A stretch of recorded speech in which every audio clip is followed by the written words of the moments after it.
안녕하세요. 안녕하세요. 네. 잘 지냈죠? 네. 네. 오늘도 왔습니다. 예. 반갑습니다. 아니, 오바디아 이렇게 뒷 얘기가 또 궁금해가지고, 궁금해서. 네. 일단은 끝내고 가야 될 것 같아가지고. 집에 가라고? 이거 안 가고 지금. 아, 그랬어요? 너는 오베다 다 끝나고 간다. 아유, 지금 나오는 분은 어디 가둬놓은 거 아니에요? 잘 찾아보세요. 정말? 네. 그런가? 그러면, 지난주 우리 얘기했던 것 가운데, 에돔의 죄 가운데 어떤 죄가 큰 죄였죠? 교만. 네. 교만. 그만. 그게 마치 짠 것처럼 어떻게 이렇게 생각이 잊을 나네요. 수가 없습니다. 잊을 수가 없습니다. 일주일 금방 지났네. 대답이 나오네. 교만이 너무 극에 달아서 교만이. 예, 네. 잊을 수가 없죠. 그렇죠. 누가 능히 나를. 그렇지. 맞아. 다들 고만고만한데 다 교만해지는 거지. 어이구. 잘했어요. 어이구. 아이고야, 짠게 기나. 네.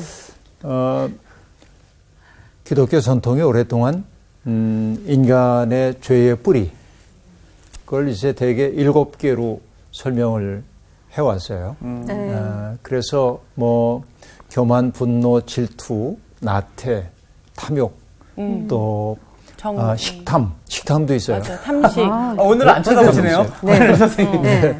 그다음에 이제 색욕 이런 것들을 7개의 죄의 뿌리라고 얘기하고 있는데 교만이 이제 맨 앞에 네. 나왔었죠.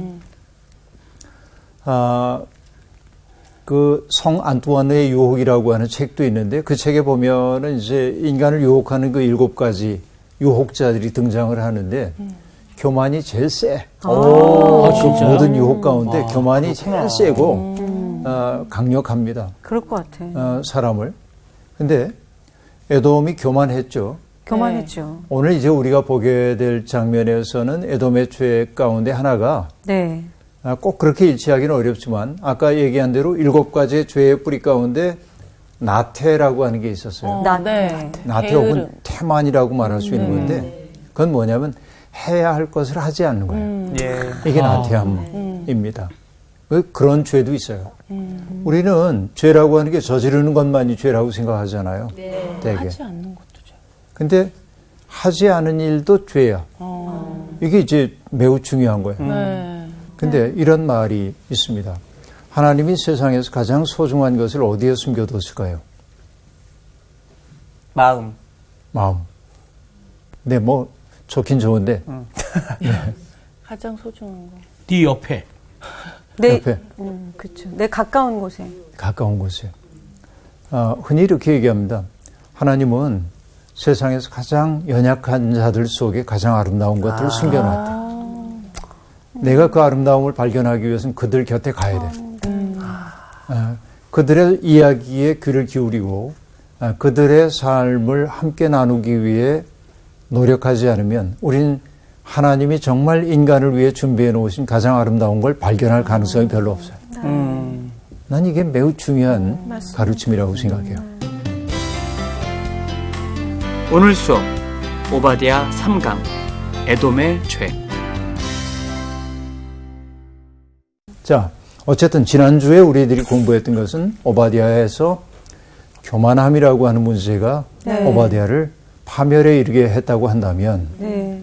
이제는 그 교만함 말고 정말 그들이 저질렀던 죄가 무엇인지에 대한 이야기를 한번 생각해 봐야 할 때죠. 네. 텍스트를 읽고 얘기해 나갈게요. 예. 상훈 씨부터 좀 나눠서. 네. 네. 내가 내 형제 야곱에게 행한 포악으로 말미암아 부끄러움을 당하고 영원히 멸절되리라. 내가 멀리 섰던 날 곧 이방인이 그의 재물을 빼앗아가며 외국인이 그의 성문에 들어가서 예루살렘을 얻기 위하여 제비 뽑던 날에 너도 그들 중 한 사람 같았느니라.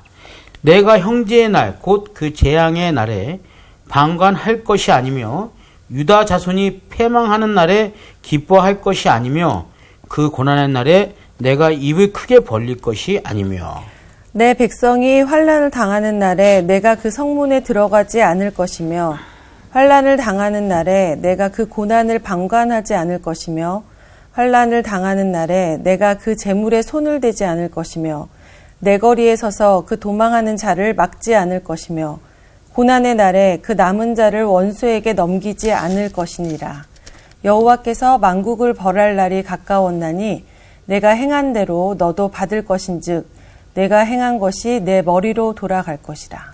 너희가 내 성산에서 마신 것 같이 만국인이 항상 마시리니 곧 마시고 삼켜서 본래 없던 것 같이 되리라. 오직 시온산에서 피할 자가 있으리니 그 산이 거룩할 것이요 야곱 족속은 자기 기업을 누릴 것이며 야곱 족속은 불이 될 것이며 요셉 족속은 불꽃이 될 것이요 에서 족속은 지푸라기가 될 것이라. 그들이 그들 위에 붙어서 그들을 불사를 것인즉 에서 족속에 남은 자가 없으리니 여호와께서 말씀하셨습니다. 그들이 네겝과 에서의 산과 평지와 블레셋을 얻을 것이요 또 그들이 에브라임의 들과 사마리아의 들을 얻을 것이며 베냐민은 길르앗을 얻을 것이며 사로잡혔던 이스라엘의 많은 자손은 가나안 사람에게 속한 이 땅을 사르밧까지 얻을 것이며 예루살렘에서 사로잡혔던 자들 곧 스바라에 있는 자들은 네겝의 성읍을 얻을 것이니라. 구원받은 자들이 시온산에 올라와서 에서의 산을 심판하리니 나라가 여호와께 속하리라. 네. 자, 오늘 뭐 짤막한 구절이지만 굉장히 다양한 내용들이 담겨 있습니다. 네. 10절부터 14절까지는 에돔의 죄에 대한 이야기. 네. 그 다음에 15절과 16절은 만국을 벌하시는 날이 다가온다 하는 거. 그러나 그것이 끝이 아니고 17절부터 마지막은 회복에 대한 이야기가 등장하고 있습니다. 네. 자, 그런데 10절에 보니까 내가 내 형제 야곱에게 행한 포악으로 말미암아 부끄러움을 당하고 영원히 멸절되리라 라고 얘기합니다. 사실은 야곱이라고 얘기하고 있지만은 어디를 이스라엘. 얘기하는 거예요? 이스라엘. 남왕국 유다를 얘기하고 유다. 있죠. 유다. 근데 굳이 유다라고 안 하고 야곱이라고 한 것은 뭘까요? 그 두 나라가 형제 국가라고 하는 사실을 도드라지게 보여주기 위한 겁니다. 야곱과 에서와 에서. 야곱이 아하. 그렇죠. 에서가 그러니까 있으니까. 지금은 서로 원수 관계처럼 되어 있지만은 뿌리를 뿌리는, 거슬러 올라가다 그렇죠. 보면 한 뿌리에서 나왔잖아요. 그렇죠. 그렇죠. 그런데 한 뿌리였는데도 불구하고 한 뿌리를 죽이려고 하고 있는 거죠.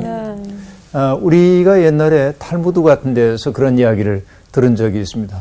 요즘 뭐 우리가 사람 가운데도 샴 쌍둥이, 네. 그렇죠. 몸이 붙어 있는 네. 머리는 둘이고 이런 경우가 이제 있는 경우가 있는데, 이 둘이 하나냐 둘이냐 그런 얘기예요. 네. 그러니까 이 샴 쌍둥이에 대한 이야기는 잠시 놔두고 네. 뱀이 머리가 둘인데 몸이 하나예요. 그러면 그 뱀이 하나인지 둘인지를 알아보는 방법이 하나 있대네. 어떻게 하면 될까요? 아, 아까 그 샴 쌍둥이는 어떻게 얘기를 들어가지고 알겠는데. 그 간단해요. 어떻게 하면 되냐면 뱀의 이쪽 뱀에게 고통을 가했을 때 얘도 아파하면 한 몸이야. 험이고. 아, 뱀도요? 얘는 아파하지 않아 그러면 두 몸인 거예요. 네. 고통을 느끼는 것. 그렇겠죠. 근데 이게 하나의 은유적 얘기이기도 한데 네. 결국 뭐냐면 우리가 상훈 씨가 아파하는데 내가 아프지 않으면 우리는 하나가 아닌 거예요. 그렇죠. 그렇네요. 아파. 내가 그죠? 요즘에 자주 아프더라. 네. 오빠 난 때문에. 나도 자주 건강한데? 배고프더라. 아우 자꾸 배고파져. 배고파죠. 하나야, 우리는 하나. 어떻게 알았지? 네. 그러니까 이 얘기나 마찬가지예요. 일부러 에서라고 하는 이름, 야곱이라는 이름을 썼던 까닭은 형제임을 도드라지게 하기 위해서 수사학적으로 보자고 한다면 훨씬 더 마음속에 와닿는 충격의 정도가 크죠. 에돔이라고 얘기할 때와 에서라고 얘기할 때 네. 혹은 야곱이라고 얘기할 때와 유다라고 얘기할 때 좀 마음의 느낌이 달라집니다. 근데 결국은 뭐냐면은 그 형제 국가에게 포악을 행했다. 하마스라고 하는데 포악이라고 하는 걸 아주 그 폭력적인 행동을 가했다는 겁니다. 그렇죠. 왜 그랬을까요? 힘이 있기 때문에. 네. 힘이 없는 사람을 괴롭힌 거죠. 근데 그 결론은 어떠냐면 그 때문에 부끄러움을 당하고 영원히 멸절될 것이다. 타자를 부정하는 사람들, 자기의 존재를 긍정하기 위해서라도 타자를 부정하는 사람들은 이런 운명을 면할 수가 없다. 이것이 오바댜가 우리에게 들려주고 있는 대목입니다. 네. 우리가 오바댜 첫 시간에 얘기를 했지만 에돔과 이스라엘의 관계는 썩 좋지 않았습니다. 출애굽 당시에 모세가 그랬죠. 출애굽 공동체를 이끌고 가다가 에돔 왕에게 사자를 보내죠.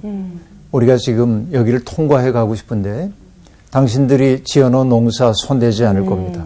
네. 당신들의 우물에서 물 깃지 않겠습니다. 옆길로 새지 않겠습니다. 큰 길로만 통과만 하게 해주십시오. 에돔 왕이 거절합니다. 그들은 우회할 수밖에 없었죠. 굉장히 많은 어려움을 겪게 됩니다. 그래서 에스겔서 같은 곳에서는 에돔이 이스라엘 두고 한 일을 뭐라고 하냐면 이렇게 말합니다. 에스겔 35장에 내가 옛날부터 한을 품고 이스라엘 족속의 환난 때 곧 죄악의 마지막 때에 칼의 위력에 그들을 넘겼도다 라고 말합니다. 그러니까 가장 가까이 붙어 있는 나라들이 서로 이런 그 원한 관계를 만들어내고 있습니다. 그러니까. 자, 어떤 포악을 행했을까요? 11절에 네. 보겠습니다. 이렇게 말합니다. 내가 멀리 있었던 날, 곧 이방인이 그의 재물을 빼앗아가며 외국인이 그의 성문에 들어가서 예루살렘을 얻기 위하여 제비 뽑던 날에 너도 그들 중 한 사람 같았느니라 하고 얘기합니다. 자, 이방 민족이 쳐들어와가지고선 괴롭힙니다. 유다를. 그때 형제 국가여야 하는 에돔은 어떻게 했냐? 멀리서 있습니다. 그렇죠? 멀리서 있습니다. 그런데 멀리 서 있기만 했던 건 아닙니다. 너도 그들 중 하나처럼 행동했다. 원래 이렇게 옆에서 더 이런 사람이 더 얄밉거든요. 그럼요. 이런 사람이. 말리는 신우이도 있는데 여긴 조금 더 이제. 네. 근데 우리가 흔히 심리학의 용어 가운데 합일화라고 하는 합일화. 그 합일화라고 하는 용어가 있어요. 들어보셨나요? 네, 합일화. 합일화. 네. 누구와 나를 하나로 생각하는 네. 경향이 합일화라고 얘기를 해야 할 텐데, 그러니까 이 합일화를 잘하는 사람의 특색 가운데 하나는 자기와 자기 아닌 것을 잘 구별을 못해. 이게 심리적으로 보면 미숙한 거예요. 자기와 자기 아닌 거 구별 못해. 그런 사람이 선생님 예. 이리 붙었다 저리 붙었다 하는 사람들이죠. 그러기 쉬운 거죠. 그런 거죠. 그런 상태에서 그냥 그 상태에 그치는 게 아니고 힘 있는 사람 혹은 중요한 인물과 자기를 동일시해. 그렇게. 그래서 어떻게 하냐면 그의 행동, 그의 세상을 바라보는 시각을 자기의 것인 양 생각을 해요. 착각이죠. 그렇죠. 그래서 상대방을 이상적인 존재로 생각하는 거예요. 그래서 그의 어떤 그 신념이나 인격, 정서 같은 거를 무의식적으로 자기의 것인 양 받아들여요. 그래서 여러분 보면은 세상에서 삶의 형편이 아주 행복의 조건들을 갖고 있는 실패를 경험해 보지 않은 사람들이 여기에 있습니다.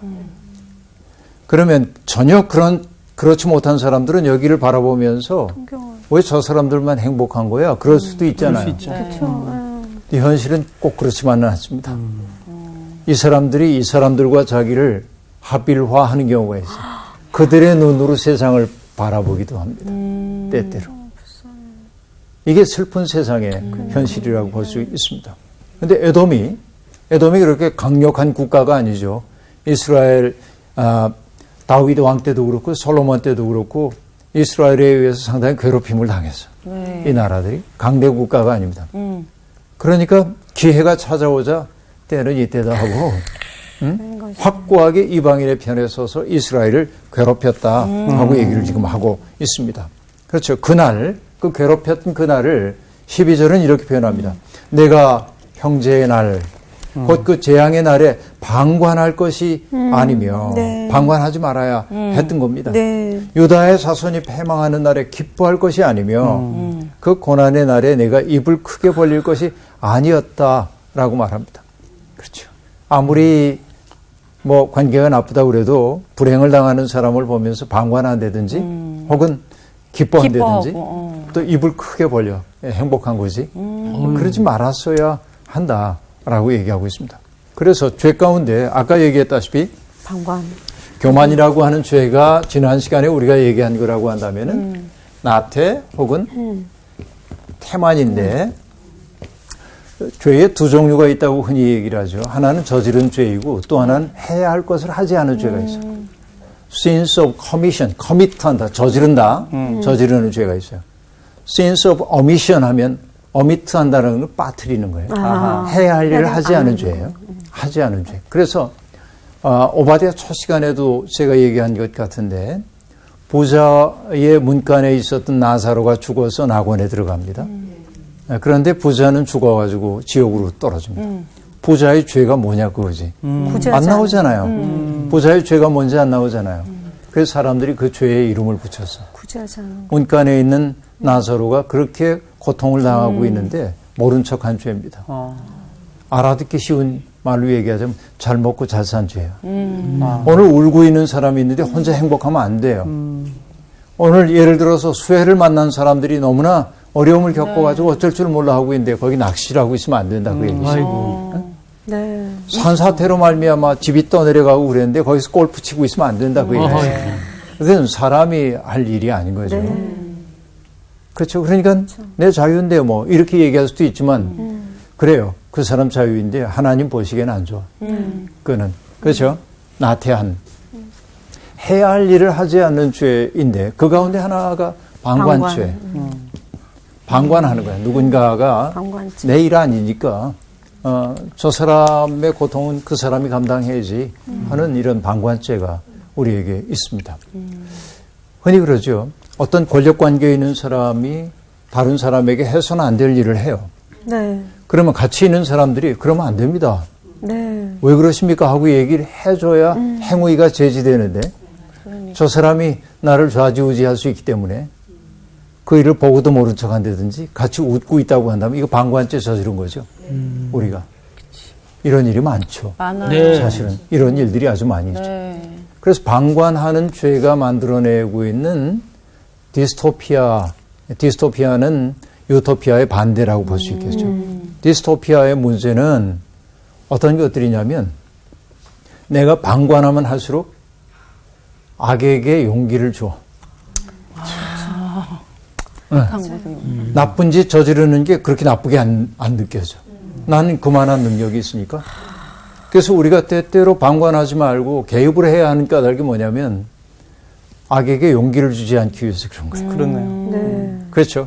이게 이제 문제라고 볼 수 있어요. 그래서 가짜 권위에 눌려서 양심을 내팽개치지 말아야 할 텐데 이게 이제 우리인데 이 에돔이라고 하는 나라는 형제 국가의 패망을 기뻐했고 방관했고 또 입을 벌려 즐거워했다. 그렇게 얘기하고 있습니다. 베를린에 가까운 곳에 제가 베를린에 한번 갔을 때 굳이 어디를 찾아갔냐면 작센하우센이라고 하는 곳을 찾아갔습니다. 수용소가 있던 곳이에요. 사실 베를린 올림픽을 앞두고 히틀러가 사회의 불안 요인이 되는 사람들, 숨기고 싶은 사람들을 가두기 위해 급히 만든 수용소입니다. 나중에는 그것이 나치의 절멸 캠프가 되죠. 유대인들 죽이고 하는 그런 캠프가 됩니다. 그래서 저는 그런 그 인류사의 비극의 현장, 그것을 꼭 방문을 하기 때문에 거기 갔는데 작센하우센에 이제 사람들이 수용되었던 수용 공간이 있고 조금 떨어진 곳에 집 한 채가 있습니다. 집이라고 하지만 길쭉하게 되어 있는 그것도 역시 막사이긴 합니다만은 그건 뭐냐면 정치범 수용소예요. 따로. 정치범 따로. 그곳에 이제 수용되어 있어요. 어떤 사람들이 거기 수용되었었나 하고 이렇게 이제 봅니다. 그 방들을.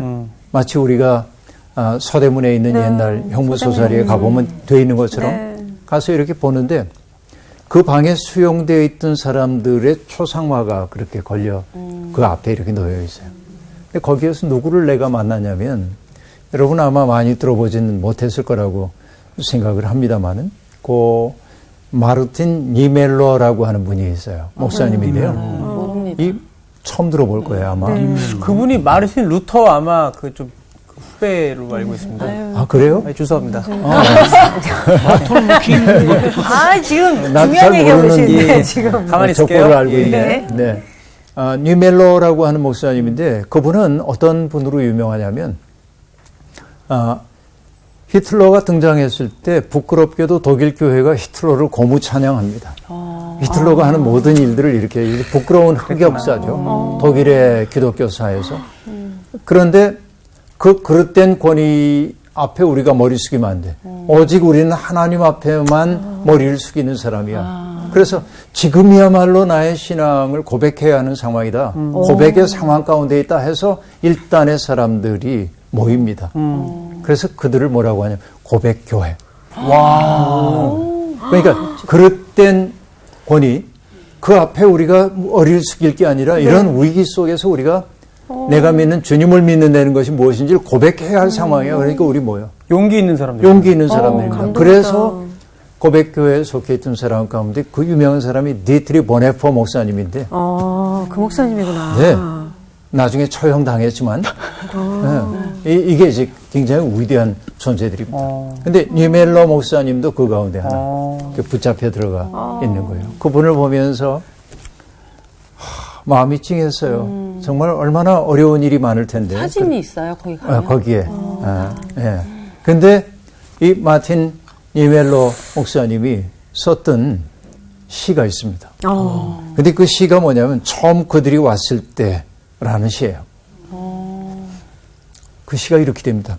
나치가 공산주의자들을 덮쳤을 때 나는 침묵했다. 나는 공산주의자가 아니었다. 그 다음에 그들이 사회민주당원들을 가두었을 때 나는 침묵했다. 나는 사회민주당원이 아니었다. 그 다음에 그들이 노동조합원들을 덮쳤을 때 나는 아무 말도 하지 않았다. 나는 노동조합원이 아니었다. 그 다음에 그들이 유태인들에게 왔을 때 나는 아무 말도 하지 않았다. 나는 유태인이 아니었다. 그들이 나에게 닥쳤을 때는 나를 위해 말해줄 이들이 아무도 남아있지 않았다. 너무 괴로우셨다. 이거 되게 묘하게 지난 시간 그 김수영님의 시와 뭔가 오버랩이 되는 네. 어느 날 고공을 나오면서 네. 그 시하고 연결되는 부분이 있죠. 그러니까 우리는 비겁한 침묵 속에 있을 때가 말해야 있습니다. 될 때 왜냐하면 말하지 내일 아니니까. 괜히 저게 여러분 사람들이 그렇게 하는 까닭이 뭐냐면 연루되기를 싫어하는 거예요. 맞아요. 와. 어디 연루되면 불편해지는 것이죠. 반대잖아요, 선생님. 네. 힘있고 좀 능력 있는 사람한테는 합의라 되려고 그렇지. 하고 반대로 바로 어떤 그 어려움에 처해 있을 때는 여기엔 연루되기 싫어하는 연루되기 싫은 거죠. 어떤 정말 두 가지. 근데 우리가 믿고 있는 야훼 하나님은 스스로 절대적인 분인데 인간의 상황 속에 연루되기를 꺼려하지 않으신 분입니다. 그것이 뭐죠?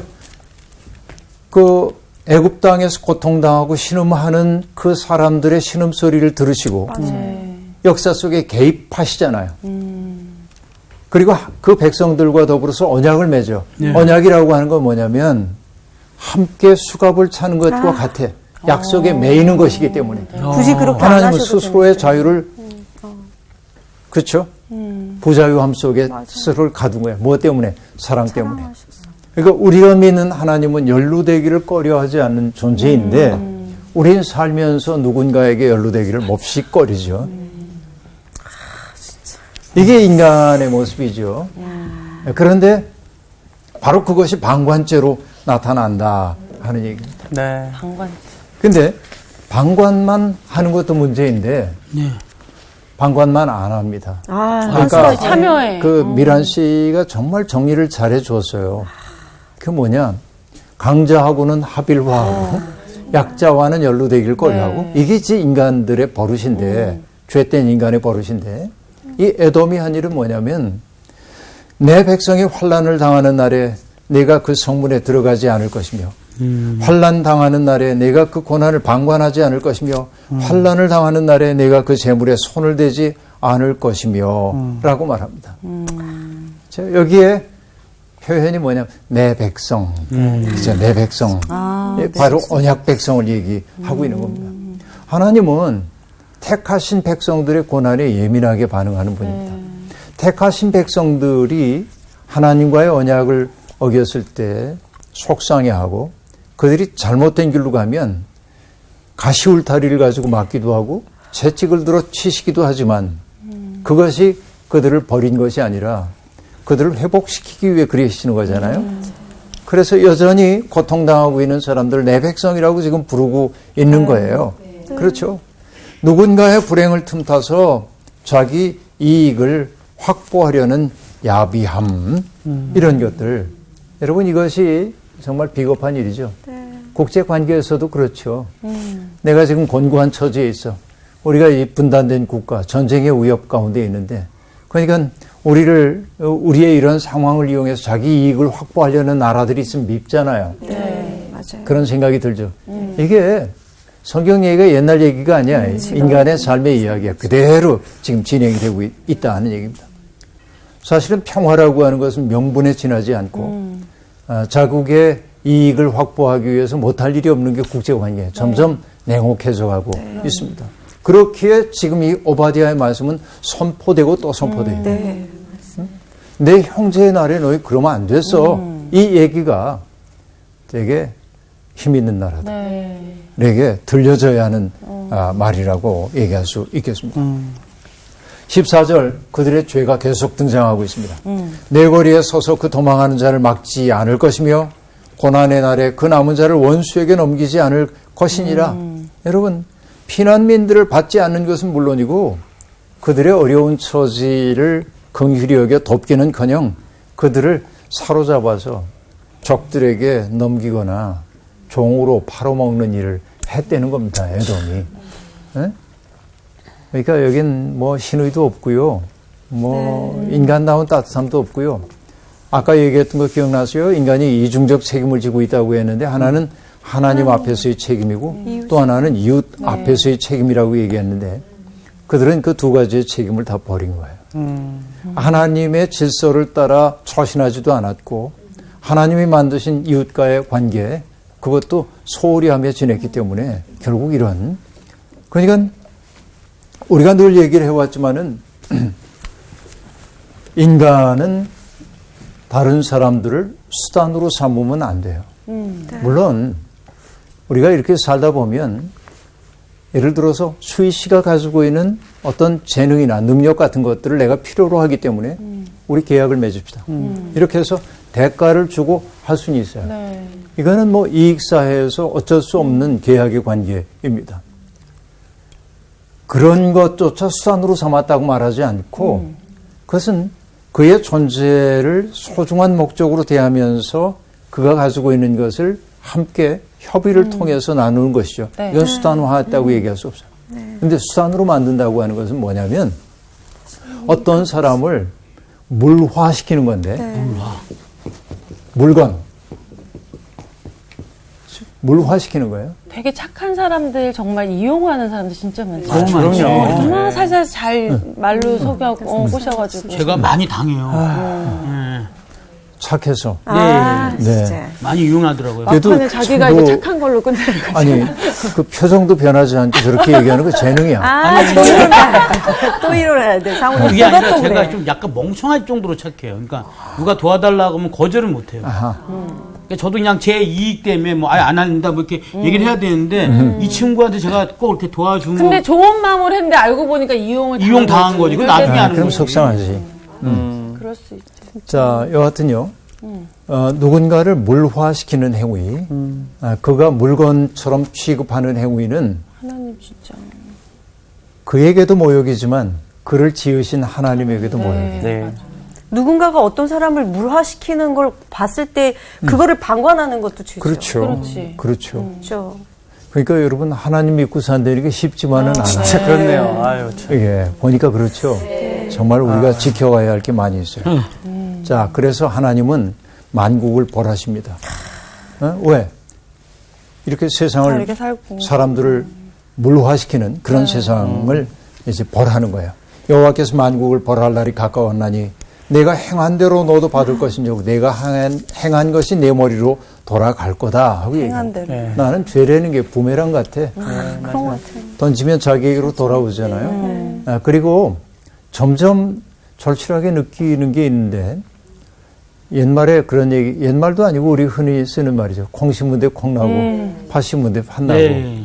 근데 너무 지극히 당연한 얘기라서 별로 실감이 안 나는데 이걸 우리의 삶에 빗대서 얘기해 보면 콩 심은 데 콩 나더라고요, 정말로. 어?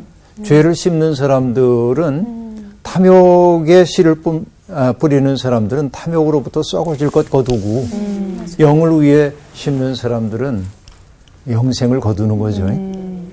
이게 정확히 하나님이 만드신 법칙 같아요. 네. 때때로 예외가 있는 것처럼 보이는데 예외가 도드라져 보이지만 그러나 그 끝도 맞아. 우리가 짐작 가능해요. 네. 이런 얘기입니다.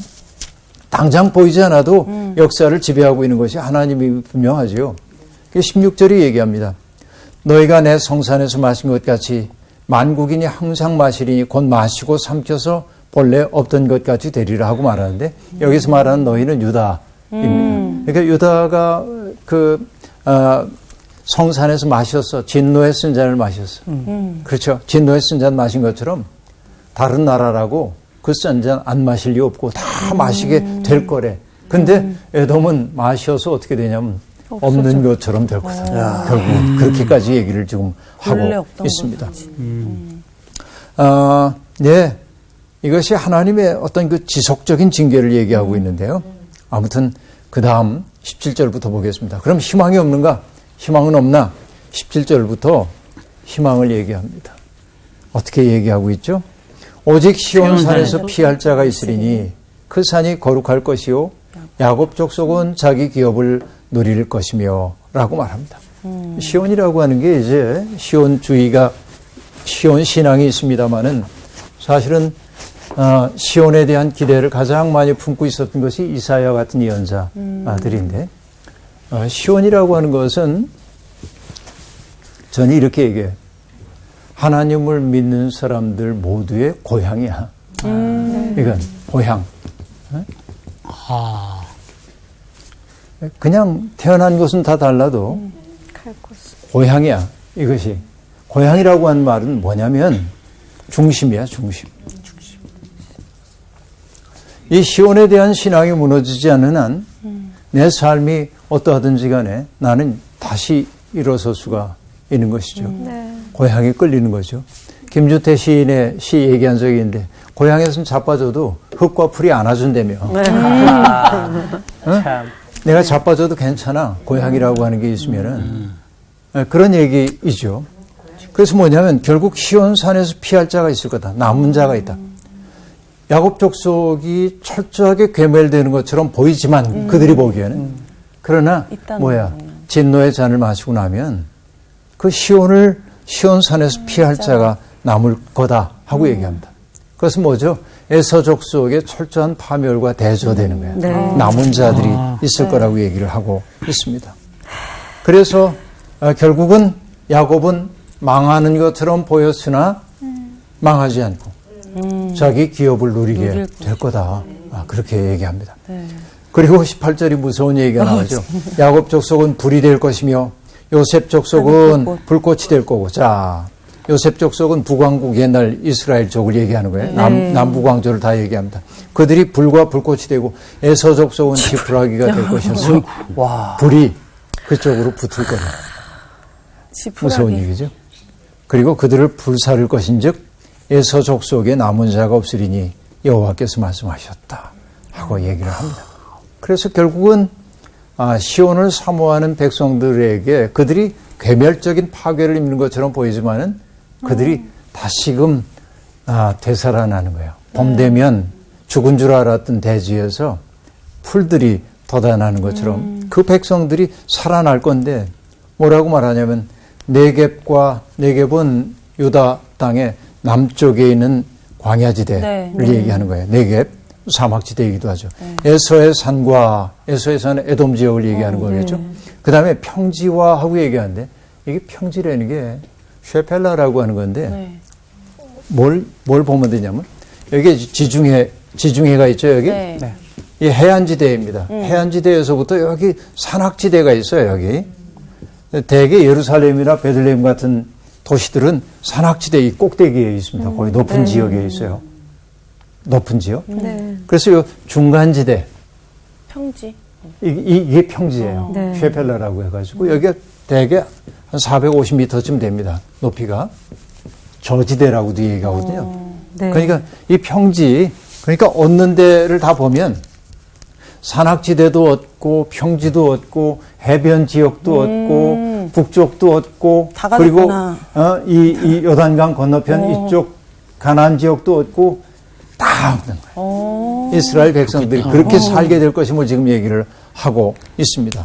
그 사로잡혔던 사람들이 가나안 사람들의 땅을 차지하고 그 다음에 스바랏에 있는 자들은 네겝의 성읍을 차지하게 될 거다 하고 얘기를 하고 있습니다. 그래서 결국 망한 것처럼 보였지만 망하지 않았어요. 그렇네요. 그런데 힘이 있는 것처럼 보였지만 철저히 괴멸됩니다. 에돔은. 그래서 이 오바댜가 궁극적으로 하고 싶었던 말이 뭐냐면 21절이에요. 네. 이렇게 얘기합니다. 구원받은 자들이 시온산에 올라와서 에서의 산을 심판하리니 나라가 여호와께 속하리라. 뒤집힘. 역사의 역전이 지금 벌어지고 있습니다. 결국은 이 오바댜서의 결론은 뭐냐면 나라가 여호와께 속하리라라고 말하므로 하나님의 통치만이 영원하다. 하나님의 통치만이 영원하지 인간의 통치라고 하는 것이 당장은 힘 있는 것처럼 보이지만 하나님 보시기엔 그렇지 않다 하는 얘기를 지금 들려주고 있는 것입니다. 그래서 오늘 이제 오바댜 이야기를 다 마쳤는데요. 정리를 한번 해보십시다. 오바댜라고 하는 그 이름은 어떤 뜻이었죠? 하나님을 섬기는 사람이라고 얘기를 했습니다. 오바댜서가 늘 심판의 메시지로 던지고 있었던 대상이 됐던 국가는 에돔. 그렇죠? 형제 국가였어요. 그래서 때때로 에서라고 얘기하기도 했어요. 그들의 죄가 크게 얘기하면 두 가지로 얘기할 수 있는데 전반부에서의 죄는 뭐였죠? 교만함이었습니다. 후반부에는 뭐였죠? 나태하고 방관한 죄라고 얘기할 수 있겠는데 방관한 죄에 더해서 적극적으로 죄를 짓기도 했습니다. 고통당하는 사람들을 강자와 합일화해서 그들이 살아갈 길을 막막하게 만들었어요. 그러니까 그들은 없어질 것처럼 보였어요. 그러나 역전이 일어납니다. 하나님 계시기 때문에.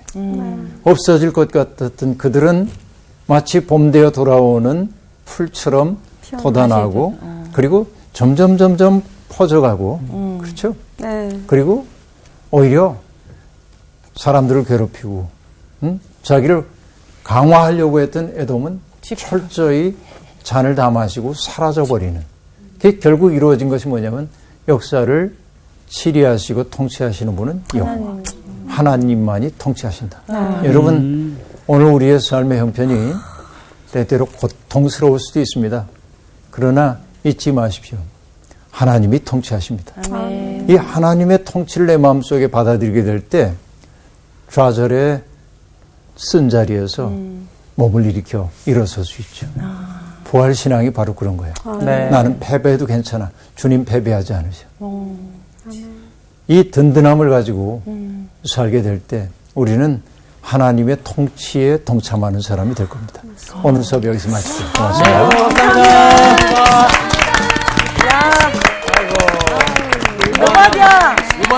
오바댜 정말 최고다, 최고. 오바댜. 아니, 오늘 선생님 말씀하신 어떤 힘과 권력 앞에서 합리화하지 않으려고 노력하면서 또한 예수님이 우리와 연루되기를 거부하지 않으시고 우리와 함께 하셨던 것처럼 내가 정말 힘없고 내가 할 소리 정확하게 해야 될 자리에서는 과감히 하면서 연루되는 거를 내가 정말 마다하지 않는 사람. 너무 은혜 받으셨네요. 나 이 은혜에서 약간 흥분으로 지금. 이 연류, 이 양극의 이 중간에 서서 내가 어찌할 바 몰라는 어떤 나의 그 비겁한 모습?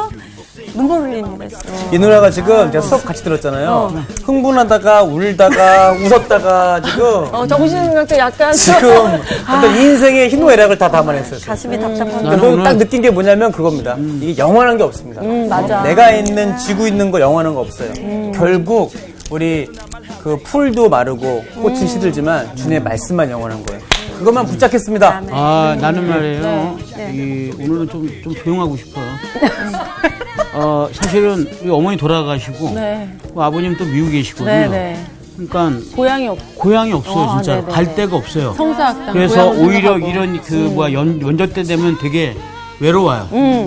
그런데 사실 생각해 보니까 시온이 있다라는 거예요. 그럼 우리 하나님의 고향이 있는데 우리가 그걸 바라보지 않았고 인간적인 것만 바라봤구나. 그런 생각이 듭니다. 저는 어떤 생각 들냐면 우리 예전에 믿음의 선조들이 엄청 순교당하고 막 이렇게 다들 죽이고 막 이랬었잖아요. 그때 막 별의별 이유를 다 갖다 붙여서 죽이고 막 씨를 말릴 것처럼 했지만 지금 이스라엘 다시 살아나는 것처럼 그 후대에 얼마나 귀한 열매들이 이렇게 맺히고 있잖아요. 이것처럼 우리가 하나님 보고 살아가면 지금 당장에는 딱 보이는 열매가 없을 것 같아도 이게 지나서 또 얼마나 큰 열매가 나올지 모르는 거니까 저도 흥분했네. 우리가 정말 하나님 앞에 바로 살아가는 게 얼마나 중요한지 다시 알게 되는 진짜로. 시간이었어요. 아, 오바다 너무 감동이야. 저는 그래서 이제 오늘부터 개인 신상 정보 물어볼 때 고향하면 시온이라고 얘기하는 거예요. 그럽시다. 본점은 시온이에요. 네, 시온. 우리 다 시온입니다. 오바디, 오바자, 오바디, 오바자, 오바디, 오바자. 한장이지만 임팩트가 너무 강하네요. 아, 좋습니다. 이번 주 퀴즈입니다. 마가복음에서 세례 요한과 관련 있는 단어는 무엇인가요? 1번 양털옷, 2번 메뚜기, 3번 지팡이. 정답을 아시는 분은 CBS 성서학당 홈페이지에 정답을 올려주시거나 우편으로 보내주시면 됩니다. 선정되신 분들에게는 하나님의 말씀을 전 세계에 보급하는 대한성서공회에서 성경, 송태근 선생님의 교회가 알고 싶다, 김기석 선생님의 아욥, 예레미야 산책, 끙끙 앓는 하나님, 성경 통독을 위한 최고의 자습서 성경 2.0 가운데 하나를 드립니다.